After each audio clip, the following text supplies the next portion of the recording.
শুধু শুক্রবারে 2 রাকাত জুমার নামাজ পড়ে সালাম ফিরাইয়া বাইর হইয়া যে যান, আর যে 1 সপ্তাহ আসেন না আপনি নাফরমান।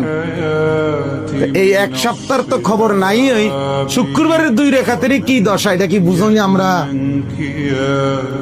আপনি শুক্রবারের 2 রাকাতও তো কিচ্ছু হয়েছে না ঘোরার দিন, কারণ এই 2 রাকাত গ্রহণ হইলেও তো আসরের নামাজ পড়তে মন চাইতো।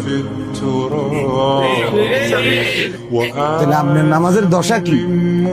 হ্যাঁ, আপনি হাজিরা দেন আইসা আল্লাহকে বুঝান, ঠাট্টা করেন আল্লাহ, মস্কারি করেন আল্লাহ, আল্লাহকে সোজা মনে করছেন, বোকা মনে করছেন। নাউযুবিল্লাহ।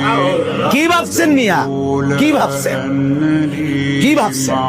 একটা বিল্ডিং এর ঘরে থাকেন, কয়টা টাকা রোজগার করেন, আর এই ফাঙ্গাস তেলাপিয়া ফার্মের মুরগার কক মুরগা দিয়ে ভাত খান, ধনিয়া পাতা, কাঁচা মরিচ, টমেটো, আলুর ভর্তা, এটা দিয়ে নিজেকে খুব বুদ্ধিমান মনে করছেন না?